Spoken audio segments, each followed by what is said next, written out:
Day का दिन, अक्टूबर का महीना और ये वाला अंपायर इंडियन टीम पर ऐसे ही भारी है ना जैसे अकेला धोनी पूरे आईपीएल पे। और आजकल जॉयस बटलर मुखालिफ टीम के बॉलर्स पर भारी है। इस वर्ल्ड कप में वो हुआ ना भाई साहब जो किसी ने सोचा भी नहीं था, और जो सोच रखा था वैसा कुछ भी हुआ नहीं। मतलब पाकिस्तान अपने पहले ही चारों मैच जीतकर सेमीफाइनल में पहुंच जाएगी, ये तो खुद पाकिस्तानी फैंस को भी समझ नहीं आ रहा। और इंडिया की हालत अब वर्ल्ड कप में वही है जो इस तस्वीर में लटक रही इस लड़की की है। 10 साल से वर्ल्ड कप में वेस्ट इंडीज से हारती आ रही इंग्लैंड टीम ने भी 5 के बाद छठा मैच जीता और वेस्ट इंडीज की विनिंग स्ट्राइक तोड़ डाली।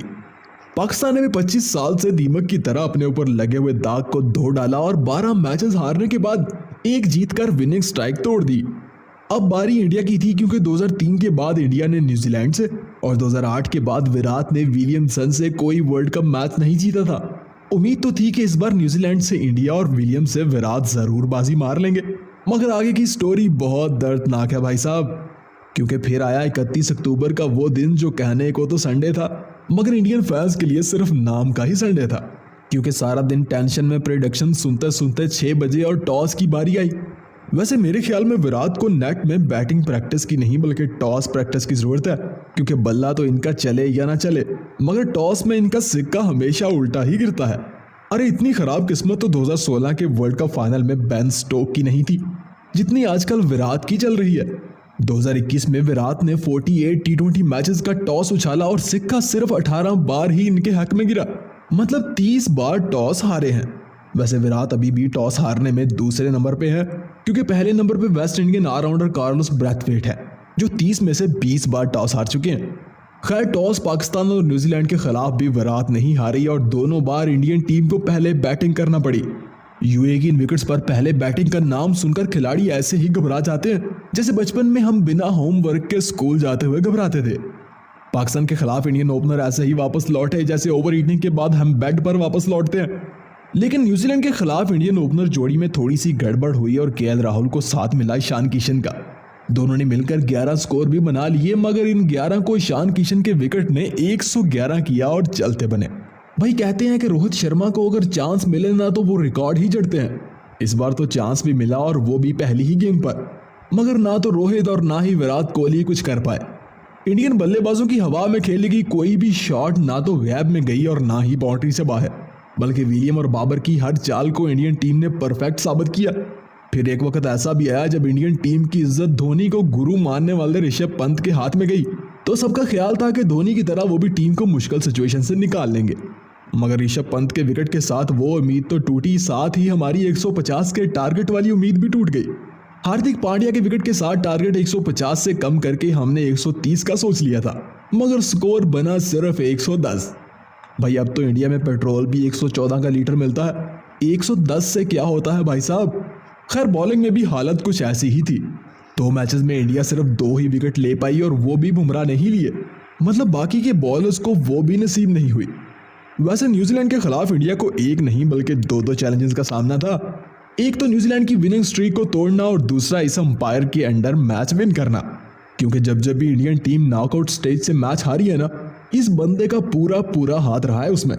भाई सब उम्मीद तो थी कि फाइनल तक पहुंचेगी, मगर लगता है कि इंडियन टीम सुपर 12 के बाद ही अपना वापसी का टिकट कटवा चुकी है। वैसे तो इस वापसी के टिकट की कई रीजंस हैं, मगर आज कुछ रीजंस मैं आपको बताने वाला हूं। भाई कहते हैं कि जब रोहित शर्मा स्कोर करते हैं ना तो इस बात से फर्क नहीं पड़ता कि विकेट की दूसरी तरफ कौन खड़ा है, क्योंकि फिर अकेला हिटमैन ही सब पर भारी होता है। मगर जब रोहित ही नहीं चले तो फिर नंबर 1 हो या नंबर 3, इस बात से भी कोई फर्क नहीं पड़ा। वैसे तो रोहित को नंबर 3 पर लाना भी एक रॉन्ग डिसीजन था। ऊपर से केएल राहुल और ईशान किशन भी कुछ नहीं कर पाए। ऐसे में शेखर धवन की कमी ना बहुत महसूस हुई भाई साहब। कहते हैं लेफ्ट एंड राइट कॉम्बिनेशन बहुत मैटर करता है, फिर वो चाहे बॉलर्स का हो या बल्लेबाजों का। इसे संभालना मुखालिफ टीम के लिए सर दर्द बन जाता है। इंडिया के पास तो पहले से ही ऐसी सलामी जोड़ी मौजूद थी, क्योंकि धवन और रोहित की जोड़ी वर्ल्ड कप के लिए परफेक्ट ओपनिंग जोड़ी थी। ऊपर से धवन ने आईपीएल में बहुत कमाल की इनिंग्स भी खेली थी। माना कि धवन का स्ट्राइक रेट 126 का है, मगर यहाँ स्ट्राइक रेट से ज्यादा टीम को पार्टनरशिप और विकेट बचाने की जरूरत थी। मानो कि अगर रोहित को धवन का साथ मिलता तो स्कोर बोर्ड ऐसा नहीं होता। भाई साहब वर्ल्ड कप में इस हार का जिम्मेदार हम विराट कोहली को नहीं ठहरा सकते, क्योंकि अगर पास्ट में देखा जाए तो स्वाय टॉस हारने के इनकी परफॉर्मेंस में कोई कमी नहीं थी। इसी साल इंग्लैंड के खिलाफ 5 टी20 मैचेस में विराट ने 3 बार 50 प्लस स्कोर किए थे और वही विराट की इस साल की आखिरी टी20 सीरीज थी। पहले मैच में पाकिस्तान के खिलाफ भी कोहली ही ने 50 स्कोर किया था और इंडियन टीम एक बेहतर टोटल बना पाई थी। और न्यूजीलैंड के खिलाफ जब कोहली फेल हुए तो इंडिया सिर्फ 110 रन ही बना पाई। टीम का बेहतर परफॉर्म ना करना कोहली की कप्तानी पर तो भारी है ही, साथ में इनकी बैटिंग पर भी प्रेशर आ चुका है और इसकी वजह विराट नहीं बल्कि टीम की बुरी परफॉर्मेंस है जनाब। भाई साहब, इंडियन टीम की हार में बाकी रीजंस के साथ साथ हार्दिक पांड्या की इंजरी भी बड़ा मसला है, क्योंकि इंजरी के बाद हार्दिक में वो बात नजर नहीं आ रही जो पहले थी। वो पहले की तरह लोअर डाउन पर बल्लेबाजी करने तो आते हैं मगर वैसे मैच को फिनिश नहीं कर पाते जिसके लिए वो जाने चाहते थे। पाकिस्तान के खिलाफ तो बैटिंग किया, बॉलिंग भी नहीं कर पाए और न्यूजीलैंड के खिलाफ भी 2 ओवर्स में कोई विकेट नहीं ले पाए। वैसे तो इंडियन बॉलिंग लाइन को वर्ल्ड कप की स्ट्रॉन्ग बॉलिंग लाइन माना जा रहा था, मगर पाकिस्तान से 10 विकेट से हार के बाद ये वाला सवाल भी खड़ा हो गया कि आखिर कौन करेगा कमबैक भाई साहब, क्योंकि बुमराह को छोड़कर बाकी सब बॉलर्स की परफॉर्मेंस बहुत बुरी नजर आ रही थी। मोहम्मद शामी की ओडीआई एवरेज 25 की है और इकोनॉमी 6 की, और टी20 में इनकी एवरेज 40 की है और इकोनॉमी 10 की। और वहीं अगर रविंद्र जडेजा की बात करें तो टी20 में उनकी एवरेज 30 की है और वो 52 मैचेस में सिर्फ 39 ही विकेट्स ले पाए हैं। वरुण चक्रवर्ती वैसे तो इकोनॉमिकल है, मगर सिर्फ इकोनॉमिकल होने से भी बात नहीं बनती ना, विकेट भी तो चाहिए होते हैं जनाब, जो चक्रवर्ती नहीं ले पाते।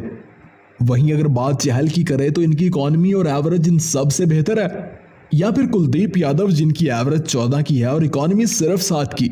सोचो अगर ये दोनों टीम इंडिया का हिस्सा होते तो आज कोहली के हाथ में दिल्ली का नहीं बल्कि सेमीफाइनल का टिकट होता। वैसे आपके ख्याल में टीम इंडिया ने ऐसी कौन कौन सी गलतियां की हैं जिसकी वजह से मिशन वर्ल्ड कप फेल हो गया? कमेंट करके जरूर बताइएगा। वीडियो अच्छी लगी हो तो लाइक कर दीजिएगा और चैनल को सब्सक्राइब करना बिल्कुल मत भूलिएगा।